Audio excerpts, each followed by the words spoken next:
Hey everyone, welcome back to another episode of the LlamaIndex webinar series. Today we're excited to host memary, spelled MEMARY, which is a really cool open source project that demonstrates advanced memory in autonomous systems.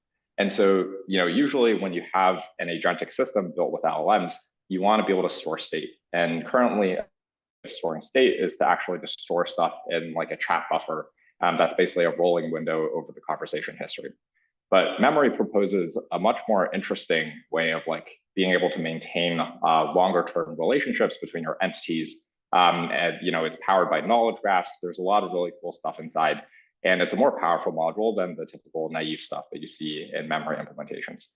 And so excited to host Julian, Kevin, and Han from this project. And I think you'll be giving like an overview of the main components as well as maybe a demo as well. And of course, we'll do like a Q&A session to basically chat about both the project as well as just like general concepts around memory and autonomous agents. So without further ado, passing it to Kevin. Yeah, thank you, Jerry.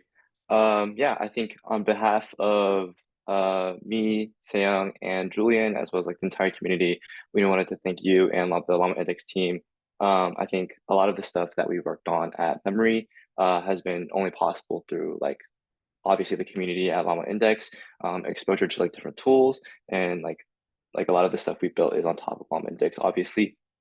So we wanted to thank you guys first. And so jumping right into it, I'm going to give like an outline of the presentation. So first, Seyeong is going to go over many of memory's like main components and sort of walk everyone through what it is we built and how everything works and ties together. Then I'm going to updates on the releases we made since the initial release of version 0.1.0. I'm going to dive into a demo after that. And hopefully by that time, Julian is back. He can give a little bit of insight into like advanced memory and where we see memory going in the future. And obviously after that, we'll go into Q&A. Yeah, so we are memary. So we've been working on open source long-term memory for agents, sort of backed by knowledge graphs and various memory units. This way we can generate different like personalized responses to like various queries and have like very personalized agents based on that memory. Yep, and then this is our team. So we have Julian, who hopefully he'll be back soon, myself and Seyeong. All of us are currently students at the University of Texas at Austin. And the way we all got connected was through this organization on campus called Texas Momentum. It's sort of like an entrepreneurship organization. And there we were able to meet and start building memory and all of like everything that came after. Wanted to give an update on sort of like the recent stats we've had. So we've had over 935 stars, over 60 forks, and over like 40,000 visits. And this is like a lot more attention than like we ever would have thought. So we're like super thankful for the community. We've also had like a bunch of like people come in and like open issues and then like even contribute to like our source code, which is like super amazing. Something like we really never would have thought was possible, but we're super thankful for. Yeah, so I guess to kick it off, Sam, do you want to take this slide? I know Julian was. Yeah, so the for LLM right now is they have finite context windows. So for the Meta or the Mistral or ChatGPT models only have 8K or 16K of context. That means like we can just inject like 400 length of messages just in one sentence in one context. So we can't leverage the really useful feature that we can't inject the full page of legal things or very big documents to get our personal answers. So we really wanted to leverage by using the RAG system to inject our personal knowledge into our knowledge graph first, and we can retrieve that information from the knowledge graph and get more relevant answers from the RAG system. Jerry, can you hear me by chance?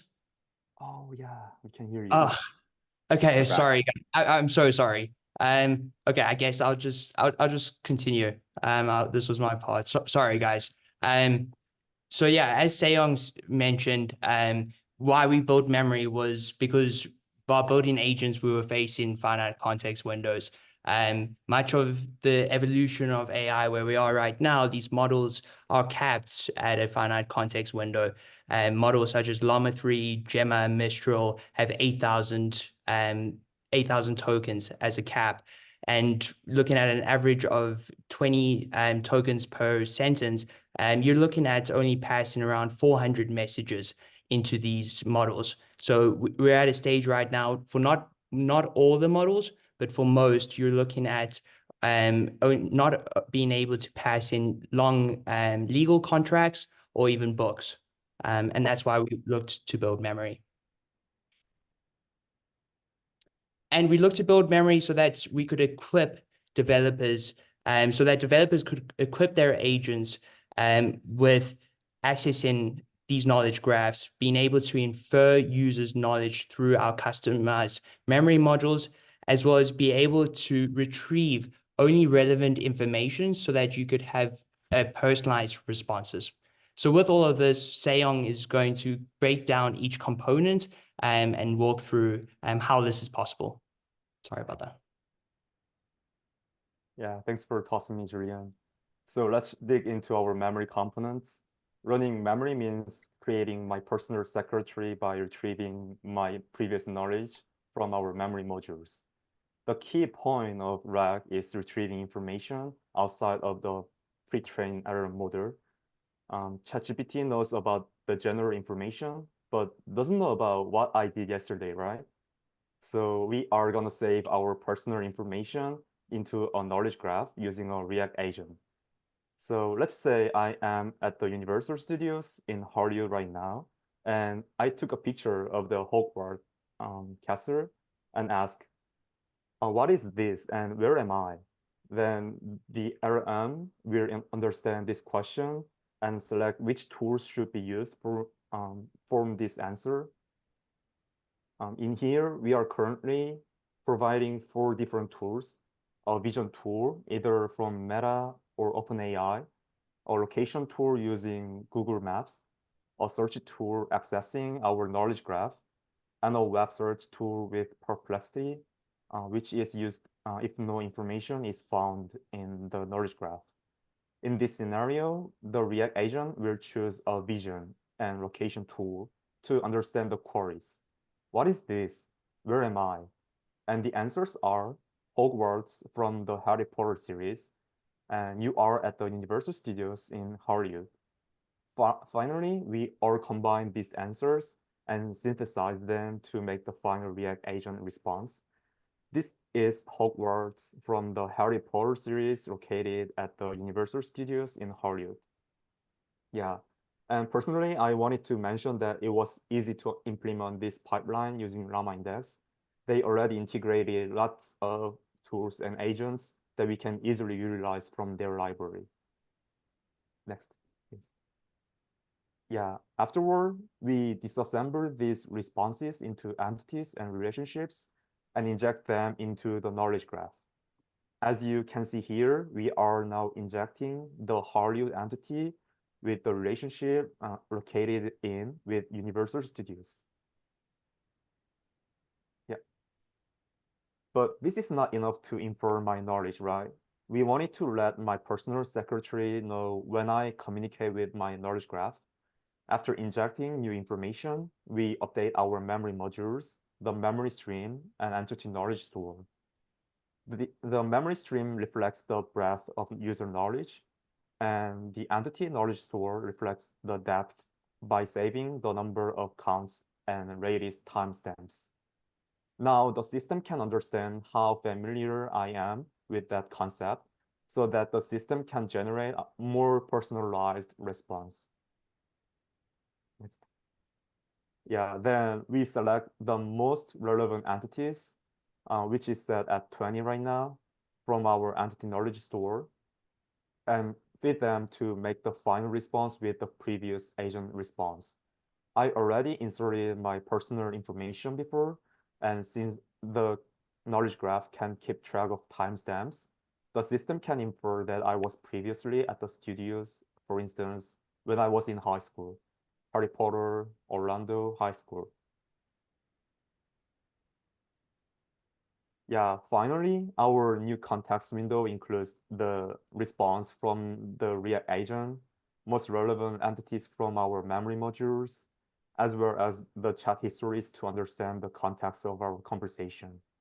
Then we synthesize all this information to form the augmented final response. This is Hogwarts from the Harry Potter series located at the Universal Studios in Orlando. No, Hollywood, yeah.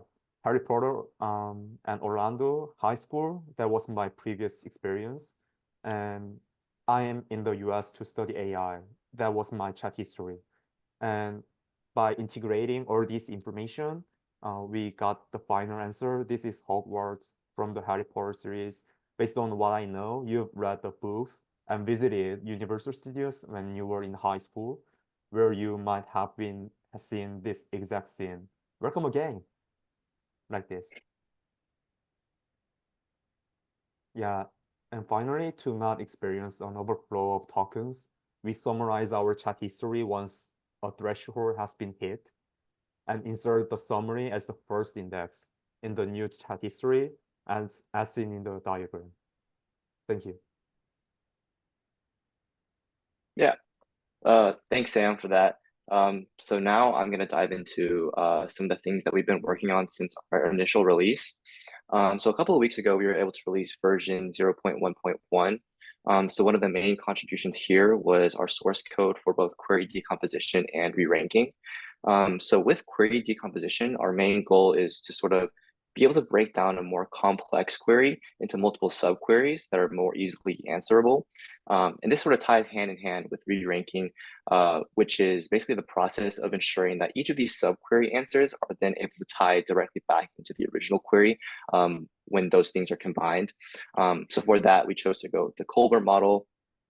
In addition to that, we're also able to push memory as a PyPI package. So now users can just pip install memory, pulling the latest version, and then work on whatever they want to work on. And then as a small UI change in our Streamlit app, users are now also able to sort of manipulate the set of default React agent tools that memory comes with and choose to include or not include certain subset of those. And just last week, we were also able to release our latest version, version 0.1.2. So with this release, the biggest contribution was our Ollama integration, meaning that users can now run local models using Ollama. So that means they can pull models from the open source models from the web, fine tune them, and also run them on their local compute. And this applies to both our LLMs and our vision endpoints. So this means like, as opposed to going with like any of the paid models with GPT and all of those paid models out there, users can now directly use things like Llama 3 and Lava, circumventing that paid route entirely. So this provides like a lot more flexibility because this is integrated with every single component that Seyeong was just talking about. So users are able to use like this Ollama integration with agent response, retrieving nodes from the knowledge graph, and also generating that final response given our new context window. In addition to that, on the right here, we have a QR code for our new documentation, basically made using like mkdocs. It's basically like a more succinct, organized version of our README that includes a couple of different things, including things like updates, and we'll keep adding to that as time goes on. Yeah, so now looking forward, we hope to release version 0.1.3 this upcoming week, with the main addition sort of being custom tools seen here on the left. So here, users are able to sort of append their own custom tools. They can make whatever sort of functionality they want that suits their purpose and add it to our React agent. This allows like a lot more flexibility because users can now start with a blank slate of tools. They don't have to use any of our sort of default options. If they have like a very niche purpose or a niche functionalities that they have to fulfill. So not only does this provide the flexibility that I just mentioned, but also establishes memory as sort of a foundational memory unit for a bunch of different use cases. And lastly, we're hoping to push memory as a Llama Hub package and also publish it as a cookbook with LlamaIndex. Yeah, so moving on from that, we're going to go into sort of a short demo. Just to preface this, before creating this demo, we also loaded in a bunch of information about LlamaIndex, what it is, like what kind of tools it has, knowledge graphs and stuff into our knowledge graph. So like the theme of like this demo. So starting off, like I just mentioned, we have our OLAM integration. So we're able to choose sort of like what LLM model and what vision model we want to use.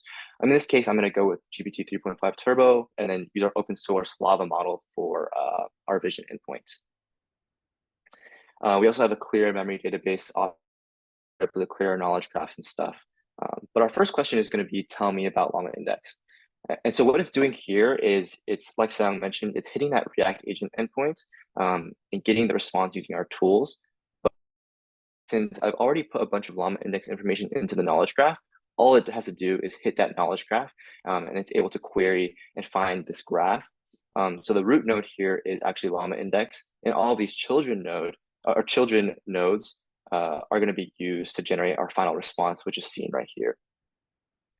So in addition to that, since this is our first query and I cleared the memory before this, we are generating a completely new memory stream, completely new entity knowledge store, as well as our top 20 entities from this query alone. So this is going to be a lot more useful as we ask more and more questions. So with this second question, we're going to ask, what are some tools that I can use with LlamaIndex, through LlamaIndex, sorry. So again, much of this information is already going to be existing in our knowledge graph that we filled before. So it's going to go with a knowledge graph tool, like the React agent. So there's our routing agent response. And in this case, though, something unique about this response is that our query had two key entities instead of one. So one being LlamaIndex and one being tools. And so that provides us with a graph that looks a little different. Instead of one root node, you can see here, it has two root nodes being tools and LlamaIndex. And those graphs are sort of conjoined. And that's what we call multi-hop reasoning. That's how we like take multiple ideas, combine them, and we're still able to generate that final response. Again, all of our memory units are being updated. But that's really going to come into play this next question. So as like a last question, we're going to ask, how can LlamaIndex help me with knowledge graphs? So similar to like the last two examples, we're going to generate that response. It's going to hit the routing agent endpoints. That's going to generate the response from our knowledge graph. Yeah. The query that we used for the knowledge graph, this time it has three key entities, but this graph is a lot more sparse, meaning there's like a lot less interconnections between these nodes, but we're still able to, from this generated graph, generate that final response seen here. We're going to be able to update our memory stream. So after asking 3 queries, we've already accumulated over 200 entities that we've sort of touched. And then here's our entity knowledge store with associated counts. But really important here is our top 20 entities. So at the bottom there are a couple of the entities that we've sort of asked questions about multiple times. And that's sort of like like Seyeong was saying, those are sort of the topics that we are most familiar with. And in this case, those are all related to LlamaIndex. And that's really going to come to play later when maybe we ask another question about LlamaIndex that will generate a response accordingly based on the fact that the LlamaIndex and the related entities are at the top of our top 20 entities. Awesome. Well, thanks, Kev, for that. And sorry, everyone, for how my settings was connected to my headphones, but sorry for that. I'm back on. Well, with that, would love for everyone to keep updated with the progress that we're making and with all these new versions that we're launching. We've linked our repo, a QR code for our repo, as well as a link tree with our personal socials where we're writing about different memory systems, different multi-agent systems. And we're strong believers that within an open source community, two of the strong components is to have open discussions and to share experiences. So please do keep in touch and shoot us a message. We'd love to chat. And with building and iterating memory, we have been exposed to more advanced memory systems, especially within multi-agent systems where knowledge graphs are shared amongst agents, reflecting different types of memory stores. These memory stores can equip, for instance, agent-to-agent interactions. If agent A handles a product query and later the customer contacts agent B with a follow-up, agent B can access the interaction history from the knowledge graph reflecting the interaction with agent A. It can also equip agent-to-customer interactions. If a customer asks about their order status, the agent can use the knowledge graph to retrieve order history or status updates, statuses, as well as shipping statuses, as well as other information. In addition, having these memory stores can equip agents to store personalized personas, as well as specific knowledge bases. One agent might specialize in technical support, while the other agent handles billing. Having personalized memory knowledge graphs allows these agents to access needed information for their speciality. And one memory system in particular that is extremely powerful is called co-learning, which is made up of 3 main modules. The first module being co-tracking, which tracks historical trajectories. A trajectory can be seen as a detailed progression of completing a task. Second major module is co-memorizing, which an agent can now discover shortcuts from these trajectories. And following that, these agents within this multi-agent system can reason and leverage shortcuts as accumulated experiences to efficiently handle subsequent tasks. I highly recommend reading the paper by the team at Beijing University and others because the results are really sound. At a high level, autonomy captures the system's completeness, executability, as well as consistency. And as seen, equipping these cutting-edge multi-agent systems like MetaGPT, as well as ChatDev, with co-learning sees an improvement as much as 5.5x, which is amazing. So really advised to go read the paper and check out what they're doing.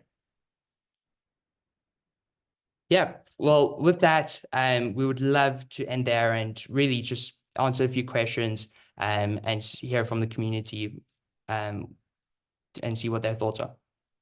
Great. And before we go into the first question, which I'll just ask, could you actually just hover back over the QR code? I think a few people in the chat were asking.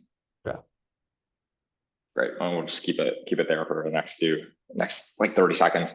Yeah, maybe the first question I was gonna this is the first question from the audience, which is basically, I think memory depends a lot on like the knowledge graphs as well as entities. I think one of the questions is basically, like maybe can you give an intuition for why this knowledge graph concept is helpful and how to improve things beyond maybe like standard search mechanisms like keyword search or like vector search that you would typically just, you could just like index a bunch of this stuff in like a vector database and do vector retrieval. 100%, yeah, and that's like a common thing that we explored when seeing should we go vector based, should we go knowledge graph based, and I think it comes down to two aspects of that. One that was already shown was multi-hop reasoning. So now you can take two concepts that are completely irrelated and actually from the main graph and actually form a subgraph and co-join these two entities together, which you can now execute. And we saw that being a really driving factor. Another factor is that knowledge graphs can attract the relationships between these entities. And we saw that as having really strong improvements. We are busy benchmarking right now and looking to do a post and do a blog post on this. And we've seen that the relationships represented as the edges, so between the nodes, the edges really help with retrieving information. So that's interesting. Have you considered basically adding like attributes onto each entity? For instance, like right now, is the stuff that you have on in the knowledge graph just the entity plus the relation in like a triplet form? I was wondering if you've considered like kind of being able to link to even like a description or other attributes so that you basically have richer context. You can add metadata 100%, and that's something that we're actively exploring to improve kind of the context reasoning. And we're excited to see how that actually plays out 100%. Yeah. Just to add on to that, we sort of played around with that like a little bit, like adding like sort of like you were saying, like little descriptions, like little categories. But I think like it was better for us sort of to like pursue a more like basic approach, like to start with, because we also had in mind like being able to add like Julian was saying, like metadata related to like different images and like basically making the knowledge graph sort of multimodal. And that's definitely something like we're super eager to look into like for the future. Nice. We're also making some cool like knowledge graph updates that should actually help with this. So we can keep in touch after. I think you might be interested in some things we're working on. And then the next question from the audience is so for these knowledge graphs, just from a use case perspective, are they meant to be used on like a per user basis, or like so basically if like you have say like 20 different users of your app, like would each user have their own knowledge graph? Yeah, so that's a great question. This especially plays a role in multi-agent systems when you're servicing different users. And I think you can have a variation of both. Let's look at a big corporate servicing customers through support. I think you could have a knowledge graph for each user, but you can also have shared knowledge graphs that learn from each other's. So something that we saw in co-learning was learning different trajectories. So you could have one knowledge graph that has specific user information, but then you could also have another knowledge graph that learns about the trajectories from one of the user interactions as well as the others. So now you're having these agents actually share that knowledge graph that represents the shortcuts or the trajectories on how to service these customers. Great question. Got it. So maybe actually just going into that last piece a little bit, you had a few slides on co-learning. I was curious if you'd be able to elaborate more on just like the general architecture and if this is like the plans that you have. You want to bring some of these concepts over into memory and in the future. Yeah, this is definitely something that we are exploring. I think it's extremely useful on adding this on top of multi-agent systems. So breaking down on kind of the three main modules, what you're seeing is that these trajectories, as I mentioned, it's almost a timeline of this is how I've executed a task towards completion. And within this trajectory, memorizing actually learns shortcuts. So it learns the shortcut of the trajectory and shares it amongst all the different agents. And these agents then, when they have subsequent tasks, they can just reference the shortcut. So now you're seeing optimizations in terms of speed, in terms of latency, really being improved because now you're not having to execute the whole task, you're executing a shortcut of the task. And that's why you're seeing with MetaGPT and ChatDev having co-learning built on top of it, this idea, you're seeing so much more improvement, especially in autonomy. And how are shortcuts discovered? Is that just from like LLM passes that do summarization?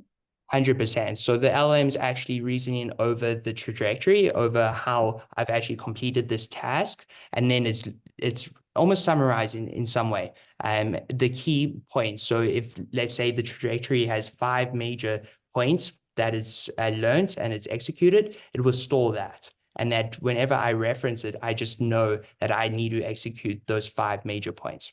100%. Yeah. Gotcha. Yeah. Or I was also reading the paper recently. I think they mentioned like one way they do like shortcuts is like to put different versions between like different agents into like a graph form and sort of find like the shortest path and to see like what are like the closest nodes that are not currently connected, and they explore those nodes and if like it fits, and that's like a shortcut that they didn't like take in. Cool. Yeah, no, that's an exciting concept. Going back into the implementation of memory, I think one of the questions is how do you contextualize the query with chat history in terms of deciding like how to query the knowledge graph in the first place? I think the question also mentions that sometimes you use the LLM to basically create this like standalone query, but it might add a bit of hallucinations, and curious if you've run into that issue of like trying to figure out how to properly query the knowledge graph as a tool in the first place, given just the initial chat history.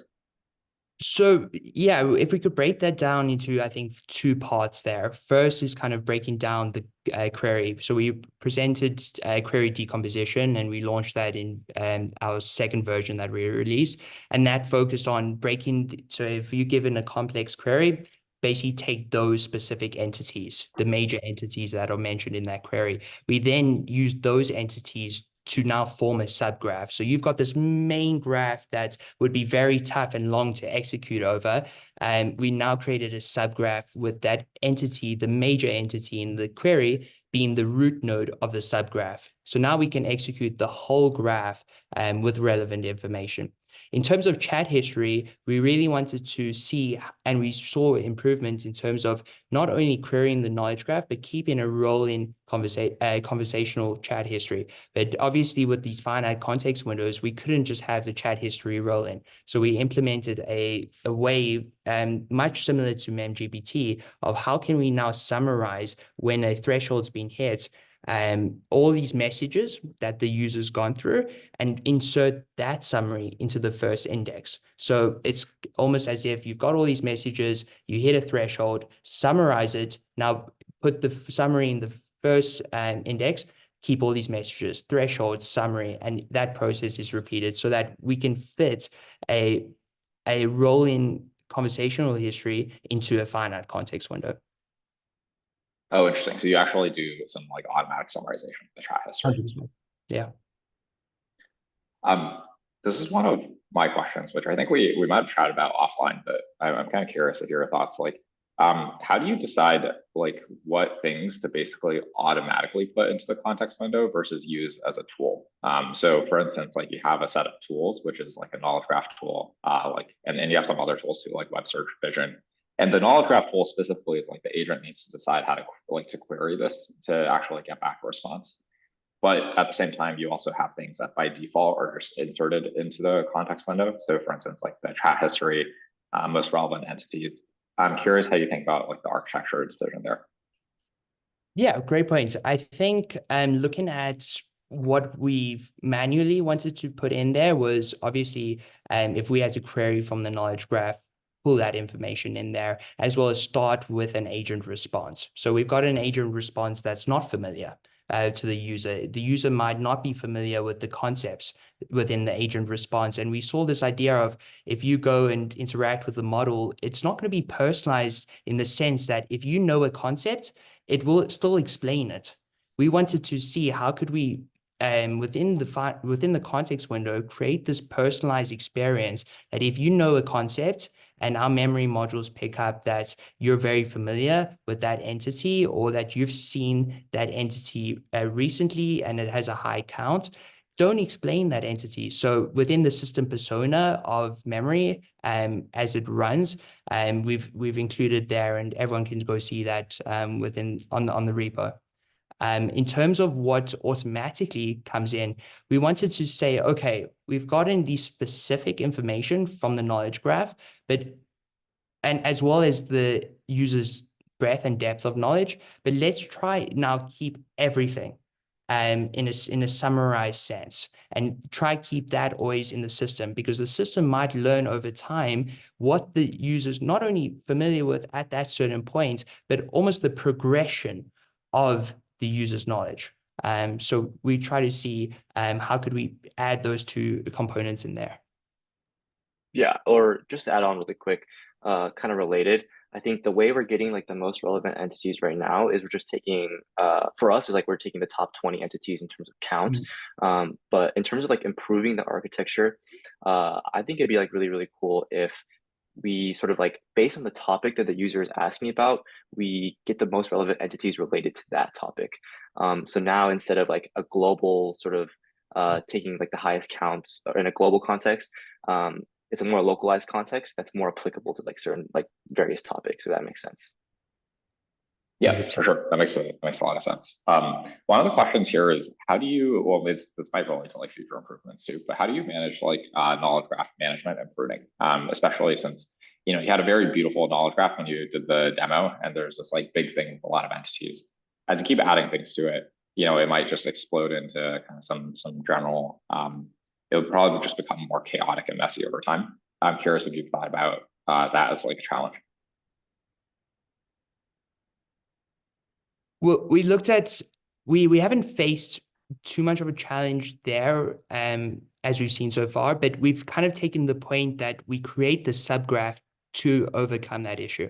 So we've keeping this large corpus of information in this knowledge graph, but actually searching the graph given a query, we try create the small performance subgraph. And we've kind of taken that approach to overcome, okay, we've got this messy knowledge graph, how do we search it? Well, let's now find the entity within the main knowledge graph and use that as the root node, and then search that graph. Cool, makes sense. Maybe kind of like taking a step back, I'm curious, you mentioned a little bit about like multi-agent systems as one of the areas that I presume you're interested in. What are some of the main future directions for memory in like the next few months? Like, what are you guys like working on more broadly? Yeah, first and foremost is to allow, we didn't put an emphasis on building agents with thousands of tools. I think tools with agents kind of depicts your use case. If you have a specialized consumer application or enterprise application, you'll have these different tools. As Kevin mentioned, we want to shift memory towards being this foundational memory unit, which runs in the background. You have a knowledge graph and you have these memory modules keeping up to date with your agent, with your tools. So that's the first thing that we want to look at. But we also want to extend this idea of not only having one knowledge graph, but having many smaller main knowledge graphs that the agent can share. And as we build into an agent, so kind of now we shifting towards building a foundational unit for memory for a single agent. But now how do we build a foundational unit of memory for many agents? And that's kind of where we want to shift towards. Yeah, that's interesting. Do you have in mind like an initial use case for a multi-agent system that you want to tackle? Like even just kind of curious if there's like a setting that you want to contextualize it in. Yeah, it's definitely a lot of interesting. Like AutoGen is amazing. If anyone hasn't seen AutoGen and played around with that framework, really, really powerful. I think one of the most interesting use cases I've heard is predictions. So now having thousands, if not millions agents converging upon predictions and census data and working together to collaborate and predict certain outcomes. That's really, really interesting. So yeah, on my part, as well as obviously the engineering, automated engineering is really interesting, and you've seen OpenDevin, Devin, that's really interesting as well. Yeah, and also we also discussed about making smart glass by using our memory system, because we now have the vision system. So when we are at the Hollywood, then we can ask where am I and what I'm seeing right now, and we can retrieve our personal information from our knowledge graph and can give more relevant response from them. So maybe we can, use these modules to the smart glass. That'd be a cool like week-long like hackathon project if you wanted to try that out to validate it. No, this is cool. And then last question is basically so we talked a lot about memory. Given just like the overall landscape of just agentic systems that we're exploring, what are your thoughts about like what are some of the kind of like untapped use cases for agents? Like what are some of the biggest challenges that people are facing in building proper like multi-agent systems today? I think reasoning is a big part of this. And I think we're going to see a lot more progress around reasoning. React Agent has been great, but I think around more integrations within an operating system, for example, and places where it's a lot more risky for automation. is where we're going to need more advances. And we're excited to see how multi-agents can work with that. There's a lot of papers that I've personally read around debates. And you've seen debates, actually agents going at each other and actually debating, improving outcomes and accuracy. So in terms of having environments that are very personalized, that have personal information, I think the improvements in reasoning that we'll eventually see will help there. Awesome. Well, I think that's a good conclusion to this webinar. Thanks so much for taking the time with the great presentation and also the demo. I know there might have been a few questions that I missed out. I'm sorry about that. But if you want to leave that in the YouTube channel whenever we put out this video, or just message the authors directly, feel free to do that. So yeah, congrats on the popularity of the project. Hope to see it advance even more. And excited for the upcoming releases. So thank you all for the time. Appreciate it. Thank you, Jerry. Thank you so much. Thank you so much.